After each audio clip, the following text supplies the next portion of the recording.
Monday, September 3rd, or Monday morning, September 3rd. This is the Hardy Complex, the one place to find everything and hear everything and anything that you don't want to hear. Haven't done the intro in a while, gonna be honest with you. I hadn't done it in about a month. Took about a month off. Last week, didn't even care to really say an intro, just introduced the sound guy, introduced the producer, and introduced myself. And kind of lost track of everything. But nevertheless, we're back here Monday morning with a new episode of the Hardy Complex. And for those of you YouTube listeners, if you're listening for the first time, I want to be able to say thank you for tuning in.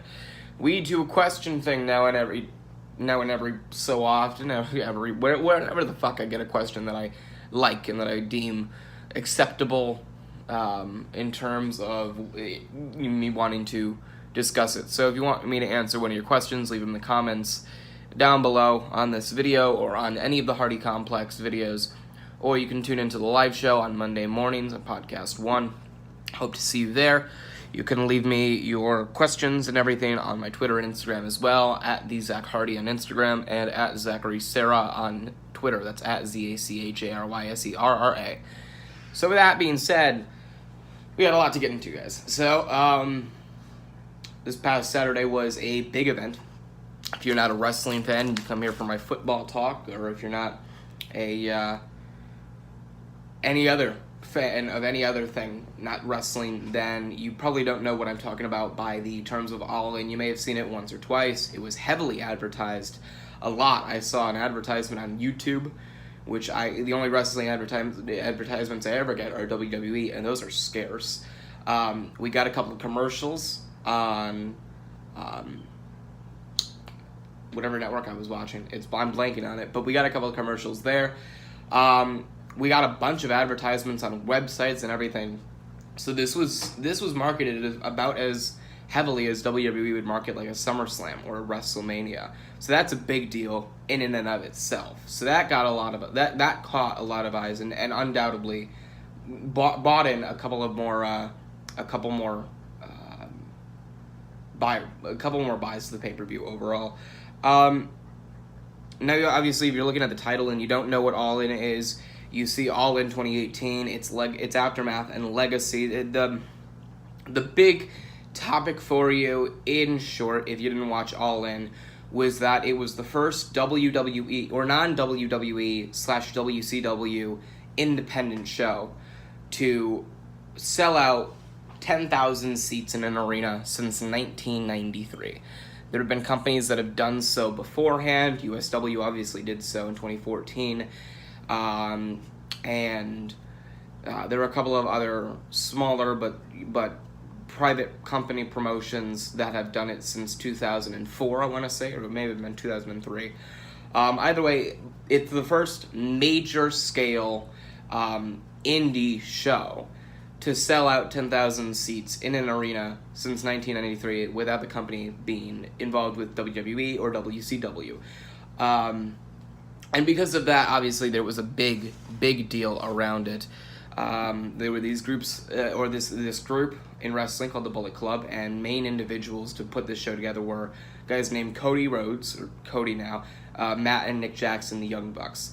They put on this show, and for those of you who know about the show, we're just about to get into it. So obviously, the big case was this was supposed to be a big deal. This is the first indie show to sell out 10,000 seats since 1993 without WWE or WCW's namesake. It was a big show in terms of the fact that it had all the major stars from all the independent circuit, shows, or all like New Japan or Ring of Honor shows. It had Jay Lethal, it had Kenny Omega, it had Pentagon Jr. or Penta El Zero, it had Kazuchika Okada, Marty Scurll, Cody Rhodes, obviously Nick Aldis, Tessa Blanchard, who's killing it in Impact right now. I didn't even realize she had won the Impact Knockouts Championship, so that was I guess a big deal for her. And on top of that, you had the lesser known guys, but also the guys that you could really kind of get behind. Obviously, Flip Gordon, the biggest talking point, or one of the biggest talking points going into the show. Obviously, the Young Bucks and their Being Elite series.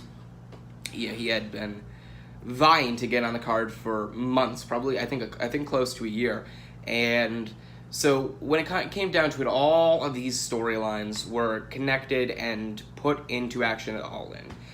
And it had a lot going up against it as much as it did going up for it. Obviously, you had the case of this is a big deal for wrestling. This is a huge change in the shift of wrestling and in WWE's monopolization of the wrestling industry.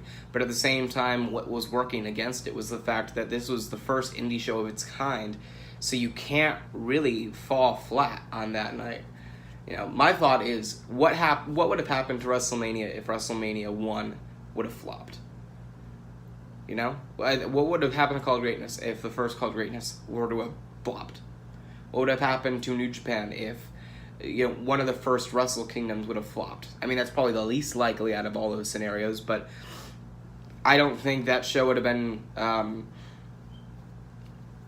held in great stature for a while after that, you know? I mean, I guess the WWE, you know, subconsciously tried to ruin it the next year with WrestleMania 2, but, you know, that's getting aside from the point. When you have a big show like that, there's a lot working against you, and at the same time, there's a lot to lose if you don't live up to the expectations, you know, and the standards that you have set for yourself. You know, this was advertised everywhere. There were commercials. There were just out of the blue website advertisements. It was everywhere. And obviously you had your core fan base of being the Elite tuning in to watch. You had the Ring of Honor fans, the NWA fans, the New Japan fans, the just indie wrestling fans in general. So obviously this was something that a lot of people look forward to, and a lot of people expected to be great. And I'm very glad to say that it didn't flop. It didn't even come close to flopping. Obviously, I think the show started out a little slow. I think I was caught off guard in terms of watching MJF and Matt Cross open the show when they weren't even advertised for the main card to begin with. I don't know what was going on there, but that match was good in and of itself as well. And I believe we went into the women's Fatal 4-Way match, or the women's four-corner survival match. It was Tessa Blanchard, Britt Baker, Madison Rayne. I think Chelsea Green was in there as well. That match was fantastic. I liked it, and I don't think a lot of people liked it as much as I liked it, but I liked it. It was well paced, and on top of that, they were able to change in and out the four competitors. You know, if it was a two individual kind of fighting spot, they'd be able to switch one individual out for another seamlessly, and it would work. Tessa Blanchard and Britt Baker, I thought, had the best lockups in terms of the fact that, you know, they were able to hit it on all cylinders, especially in a chain in which it was very easy to stumble up a little bit. Tessa Blanchard was a fucking dominant individual in that match. Holy shit, I have underestimated her strength. I mean, don't get me wrong, she's gorgeous, she's got a fantastic body, and she's a fantastic wrestler. But as a gorgeous woman with a fantastic body and as a solid wrestler, obviously the mindset in modern pro wrestling is the fact that, you know, you wouldn't immediately think that with a women's wrestler they would be able to pick somebody up over their heads and chuck them over the top rope. You know, you would expect arm drags, you would expect chain wrestling, you would expect ground-based submissions and ground-based grappling. You know, I don't think a lot of people immediately think of a gorgeous women's wrestler and think powerhouse. You know what I mean? But that match was fantastic as well. And then we jumped into Cody Rhodes versus Nick Aldis, which I was shocked to see in the very first, you know, spot on the card. But I guess this is a kind of their way of saying, all right, now we get into the bread and butter. Like these matches beforehand were great openers for the card. If MJF and Matt Cross didn't deliver, we trusted the women to be able to deliver on the match instead.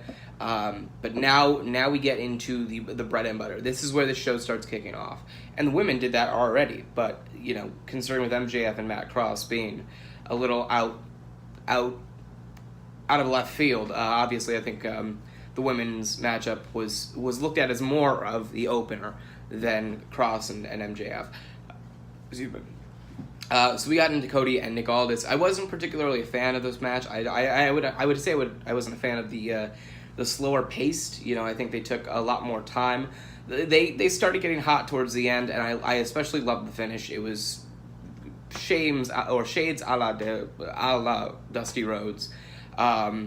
Cody obviously with a big moment to win the NWA Heavyweight Championship. Sadly, DDP did not hit the cutter on Daivari and immediately go BANG! But, live and let die. So Cody rocks out of All In as the NWA champion. A good match. I'm normally a guy for a little bit of a faster pace. And we didn't necessarily get that in this match. It was kind of based off of story and off of just the build-up going into the match was what solidified the pace. But when it comes down to it, I think this match was great as well. Coffee break, hold on. Okay. After that match, I believe we got into... I think it was Adam Page and Joey Janela, if I'm not mistaken. I think it was Joey Janela and Adam Page. This was the Chicago Street Fight match. I was expecting it to be a bloodbath. It was definitely hardcore, but I thought there were going to be thumbtacks. I thought there was going to be like a light tube or two. I thought there was going to be maybe a 2x4 barbed wire. I just expected that type of shit from crazy fuckers like Adam Page and Joey Janela. This match was solid. The hardcore spots were insane. Joey Janela hitting a Shawn Michaels elbow drop on Adam Page through the table, on the outside, of course. Adam Page just trying to obliterate Joey Janela and a ladder at the same time without the ladder even giving a fuck. Obviously, the Cracker Barrel spot was fucking incredible, and they did it perfectly. The tossed power bomb off of the stage from Adam Page on Joey Janela, it looked fucking brutal. Joey Janela obviously did not catch much of that first table, let alone the second. He didn't even get close to touching the second. I love the spot in which they had Adam Page swing at Penelope Ford, and Penelope Ford just do this flippy shit out of the way, like a classic spy movie hero or something along those lines, getting away from the bad guy, like somebody shoots at him and they just start flipping away, or like what you would see in those little light laser blades. You get the fucking point. I thought that was a fucking awesome spot. And it definitely showed why she's the bad girl compared to Joey Janela being the bad boy. And then, obviously, the finish of the match with the Burning Hammer from Adam Page to Joey Janela off the top of a ladder through a table. That was great. And obviously, the closing ceremony of the Joey Ryan Undertaker-esque closeout to the match, where he is flanked by a group of 8 individuals wearing penis costumes. That was fucking incredible.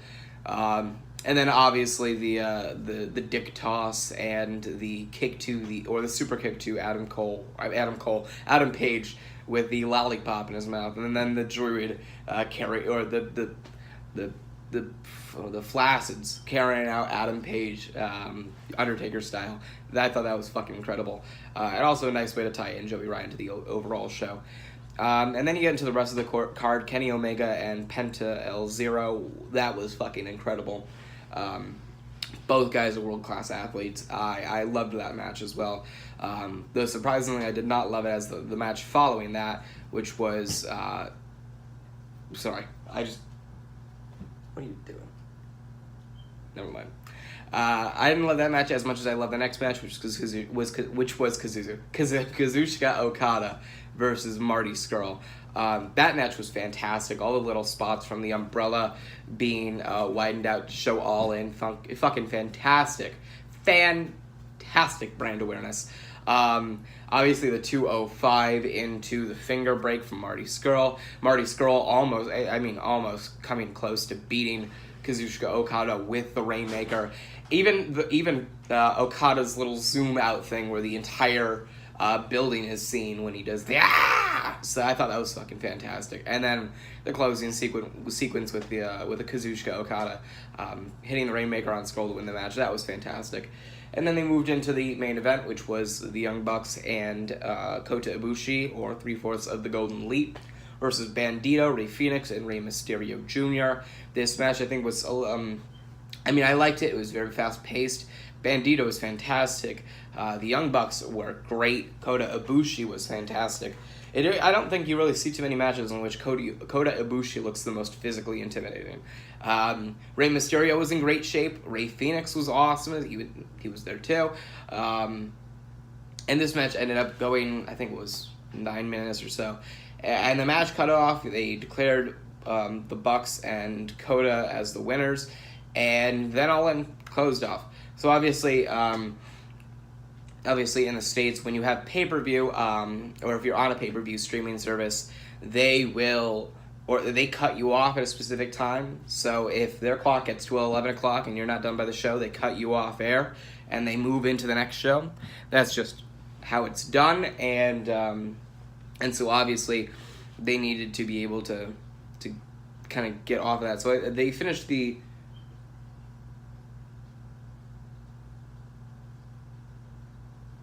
I think it was 3 seconds or something like that. I think it was 3 seconds before they would have been cut off. They finished the show with 3 seconds to spare. So that was awesome. Overall, All In was a fantastic show. It was a great night of wrestling. It was a great night of having all these stories come to a close. Obviously, Flip Gordon getting booked. Jay Lethal and the Black Machismo gimmick coming back for a night only. That was awesome as well. Just an overall really great night for wrestling and a fantastic night to be a wrestling fan. I think if this momentum for independent wrestling continues going forward down the line and the WWE's monopolization over wrestling becomes less and less and less and less, and the end promotions like NWA and ROH and New Japan and even shows like All In that can be done by just wrestlers looking on to put a great show or promoters looking on to put on a fantastic show. I think if that were to continue happening and all of these other outside entities were to start breaking away at WWE, which I very well hope they do, I think that in 10 years' time, people like me and people that watched All In will be able to tell their kids, hey, we were able to watch the first show that really started this movement.